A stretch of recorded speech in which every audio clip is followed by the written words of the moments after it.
राहुल गांधी जी ने नारा दिया है कि वोट चोर गद्दी छोड़।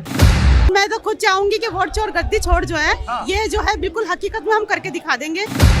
मैं डेथ हो गया वो लोग दिखा रहे हैं। देखिए ये मेरा वोटर आईडी कार्ड है, आप लोग को दिखा रहा हूँ। ये मेरा वोटर आईडी कार्ड है। अपर कंट्री है, जो अमीर कंट्री है, जैसे अमेरिका है, जापान है, रशिया है, वो लोग भी अभी ईवीएम से वोटिंग नहीं करवाता है, बैलेट पेपर से वोटिंग करवा रहा है। लेकिन हमारा जो गवर्नमेंट है वो क्या बोलता है उसको, ईवीएम पर इतना भरोसा क्यों करता है? यहाँ आने का आप लोगों का मेन मोटिव क्या है, एक एक करके बोलिएगा। हम लोगों का मोटिव ये है कि राहुल गांधी जी आह्वान किया है कि जिस तरह से भाजपा सरकार वोट चोरी करके सरकार बनाने का काम कर रही है, राहुल गांधी जी ने नारा दिया है कि वोट चोर गद्दी छोड़। जिस तरह से चुनाव आयोग के साथ में मिल करके ये भाजपा सरकार सभी के वोटों का अधिकार छीनने का काम कर रही है। अच्छा। मैम से आप सहमत हैं? हाँ जी, मैं बिल्कुल सहमत हूँ और मैं तो खुद चाहूंगी कि वोट चोर गद्दी छोड़ जो है ये जो है बिल्कुल हकीकत में हम करके दिखा देंगे। क्योंकि ये जो बीजेपी आई है इसने इतने सारे लोगों को जो परेशान कर रखा है ना, और लोगों का अधिकार छीन लिया, आरक्षण छीन रही है, हर चीज में ये मतलब लोगों को कोई भी खुश नहीं है इससे। और ये क्या करे, पाखंड से जीतती है। अगर लीगल तरीके से जीते ना तो इसको एक सीट भी नहीं मिलेगी। लीगल तरीके से आपने एक वर्ड का यूज किया, बहुत अच्छा वर्ड है ये, समझे? लीगल क्या है ये बताइए मैम। लीगल यही है कि वो अगर बैलेट पेपर से चुनाव होता है तो 100% वो जीतेगी। लेकिन ईवीएम जो है ना, ईवीएम से धोखाधड़ी करती है। और हमने कितने सोशल मीडिया पे वीडियो देखी है जो कि साफ साफ दिखा रहे हैं कि यहाँ पर ऐसे हो रहा है। जैसे कि वीडियो पे दिखाया जाता है कि जो मशीनें आती है उसमें घोटाला होता है। और ये लोग हर जगह पे मतलब अपने घोटाले वालों को बिठा देते हैं। चुनाव आयोग इसमें मिले हुए हैं। कितने सारी चीजें हम क्या क्या बताएंगे। इसलिए वोट चोर गद्दी छोड़कर आ रहा है, ये बहुत अहमियत रखता है हमारे लिए और इससे हम सहमत हैं। मैम, चुनाव आयोग कह रहा है कि हम जो है ना SIR निष्पक्ष करा रहे हैं, तो इसमें वोट चोरी वाला कहाँ से बात आ गई? चुनाव आयोग कोई भी निष्पक्ष काम नहीं करा रहा है। SIR का जो काम हो रहा है बिल्कुल भी निष्पक्ष नहीं है। उसमें 3 पीढ़ी का डिटेल मांगा गया है, तो हर किसी के पास में 3 पीढ़ी का डिटेल नहीं मिल पाता। और जो 2003 का डिटेल मांगा जा रहा है वो हर आदमी नहीं दे पा रहा है, क्योंकि कभी वहाँ पर उसका वोट था।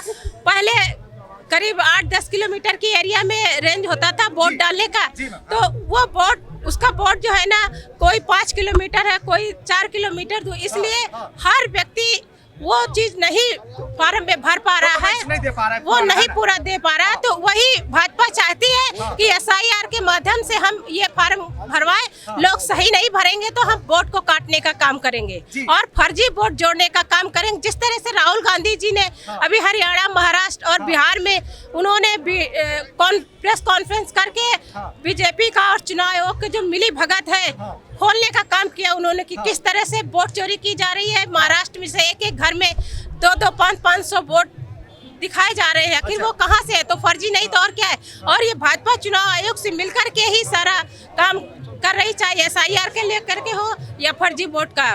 ठीक है। आप सर क्या प्रूफ है, आप बताइए। हाँ, देखिए इलेक्शन कमिश्नर बोल रहा है वोट चोरी नहीं हो रहा हो। मैं आसाम से हो, मेरा 55 डीइंग LSC से वो मेरा वोट थे, 145 नंबर वोट थे। इस साल वहाँ पे SR का काम चल रहा है। मेरे को डेट दिखा दिया, मैं मर गया। अगर आप लोग को अगर लगता है मैं एक जिंदा लाश हूँ या मुर्दा हूँ, उन लोगों ने दिखाया मेरा वोटर लिस्ट से नाम कट गया, SR में मेरा नाम नहीं है। मैं इलेक्शन कमिश्नर के वहाँ गया, मैं डेथ हो गया वो लोग दिखा रहे हैं। देखिए ये मेरा वोटर आईडी कार्ड है, आप लोग को दिखा रहा हूँ। ये मेरा वोटर आईडी कार्ड है। फिर वो लोग बोल रहे हैं मैं इलेक्शन कमिश्नर को इसके बारे में सूचना किया है। उन लोगों ने बोल रहा है उसको आपको नया वोटर नंबर मिल जाएगा। नया मिलने से कैसा होगा? देखिए ये मेरा वोटर आईडी कार्ड जो है 1990 समझे। आपने बहुत अच्छा बात करी इस पे। एक मिनट मैम, एक मिनट। आपने बहुत अच्छा सवाल उठाया है, ठीक है, कि अगर ऐसा कुछ मतलब हो रही है तो उसको सुधार किया जाए। लेकिन इलेक्शन कमीशन का काम यही है, वोट जोड़ना, वोट काटना, ठीक है। तो अगर आपका कट गया तो आपने दोबारा से जुड़वाया क्यों नहीं, ये बताइए।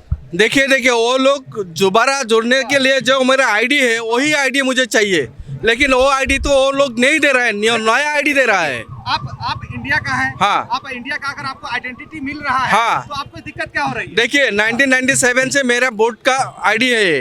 अगर अब नया आईडी आ जाएगा, असम में एक समस्या है, कल अगर नया आईडी आ जाएगा, इस फैमिली में ये 45 का एज का आदमी कैसे घुस गया इस वोटर लिस्ट में, तो मुझे विदेशी कहने लगे 2 साल बाद। यही मेरा प्रॉब्लम है। ठीक है, ये प्रॉब्लम है आपका। हाँ। ठीक है, ये प्रॉब्लम आप आराम से सुलझा सकते हैं इलेक्शन कमीशन से बात करके, ये कोई बड़ा प्रॉब्लम नहीं। बताइए सर। हाँ, जो इंडिया में जो हो रहा है अभी फिलहाल, जो वोट चोरी का मामला, देखिए हमारा वर्ल्ड में जो अपर कंट्री है, जो अमीर कंट्री है, जैसे अमेरिका है, जापान है, रशिया है, वो लोग भी अभी ईवीएम से वोटिंग नहीं करवाता है, बैलेट पेपर से वोटिंग करवा रहा है। लेकिन हमारा जो गवर्नमेंट है वो क्या बोलता है उसको, ईवीएम पर इतना भरोसा क्यों करता है? वो लोग क्या बोलता है, पब्लिक जो भी बोले जीतेंगे तो हम ही, वो कौन सा सवाल है? तो इलेक्शन करने का क्या जरूरत है? राजतंत्र बना दीजिए, राजा बन जाएगा, तो कोई इलेक्शन लड़ने का कोई समस्या नहीं आएगा ना। तो इलेक्शन कमीशन कहना है, जैसे कि कुछ लोगों का कहना, कुछ पार्टी का कहना, कुछ नेतागण का कहना है कि जब ईवीएम आई थी, राजीव गांधी जी ने लेकर के आए थे, तो कांग्रेस पार्टी ही लेकर के आई थी, अब कांग्रेस पार्टी ही आवाज उठा रही है, तो कहना क्या है, मतलब मामला क्या है? कांग्रेस पार्टी ईवीएम लेकर आई थी। जिस तरह से पहले बैलेट पेपर से चुनाव होता था, उसमें बहुत ज्यादा परेशानियां होती थी, तो कांग्रेस ने इसलिए ईवीएम लाया कि ईवीएम से साफ सुथरा और जल्दी और बहुत सेफ काम होगा। लेकिन कांग्रेस के राज्य में जब तक ये चुनाव होते रहे हैं, आपने देखा होगा ईवीएम के बारे में कभी कोई शिकायत नहीं आई। लेकिन जब से 2014 से बीजेपी ने चुनाव लड़ने काम किया और 2014 में भी ईवीएम को हैक करके वोट चोरी करने का काम किया था, जो बराबर से करती चली आ रही है, इसीलिए हम लोग आवाज उठा रहे हैं। ठीक है मैम, सुप्रीम कोर्ट ने मांगा है, सुप्रीम कोर्ट, हाई कोर्ट दोनों ने मांगा है कि अगर कुछ चोरी हो रही तो आप प्रूव करके दो। राहुल गांधी जी ने प्रेस कॉन्फ्रेंस करके प्रेस कॉन्फ्रेंस नहीं गांधी जी ने कह रहे हैं कि आप हमको वोटर लिस्ट दीजिए, ऑनलाइन वोटर लिस्ट दीजिए। जी सर। भाई साहब ओपन स्टेज के ऊपर और सारा कुछ ऑनलाइन ये करके और सारा कुछ दिखाया गया कि कैसे चोरी किया जाता है, वोट का कैसे चोरी किया जा रहा है।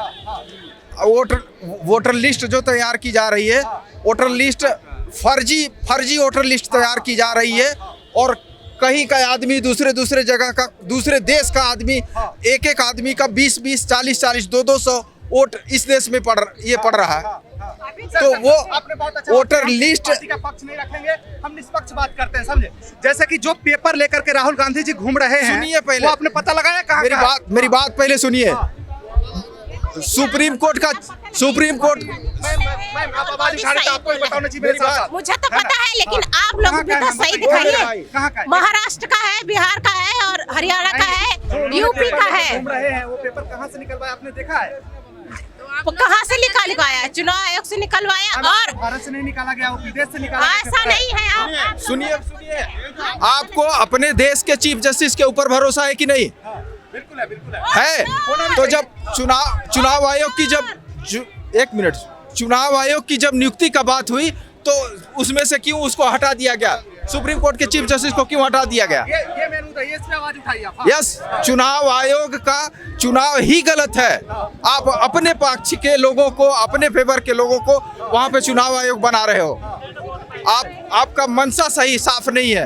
आपका मनसा साफ होता है। 3 जन का जो कमेटी है, हाँ, जो देश का प्राइम मिनिस्टर रहता है, विरोधी दल का एक जो महासचिव है वो रहता है, और सुप्रीम कोर्ट का चीफ जस्टिस रहना चाहिए था। और चीफ जस्टिस को हटा के 2 अपने पार्टी का ले लिया और एक विरोधी का ले लिया, तो ऐसा 2 आदमी का वोट जहाँ जाएगा वही तो विपक्ष का नहीं है एक भी, मतलब कि आप इलेक्शन कमीशन आप ये कह रहे हैं। हाँ, इलेक्शन कमीशन के ऊपर हमको संदेह है कि जो मोदी गवर्नमेंट है उसको जैसे बोल रहे हैं वैसे ही कर रहे हैं। अभी आपने जो थोड़े टाइम पहले बोला था कि राहुल गांधी ने पेपर जो बोला था, वो तो चेकिंग करने का काम है आइन का, पुलिस वालों का काम है ना, गवर्नमेंट का काम है ना। वो इतना बड़ा फर्जी दिखा रहा है, तो वो सच गलत है, तो राहुल गांधी को जेल में डालना चाहिए कि इतना बड़ा झूठ बोल रहे हैं। तो मतलब झूठ नहीं है, हिंदुस्तान में जो हो रहा है फिलहाल, वो मतलब राजा की तरह हमको ट्रीट कर रहा है। तो आप कह रहे हैं कि मोदी जी राजा बनना चाहते हैं? हाँ, वो तो मोदी तो अभी राजा बन गए है ना, राजा की तरह है, जो सोच रहा है वही कर रहा है। ईवीएम में तो कुछ भी कर सकते हैं ना।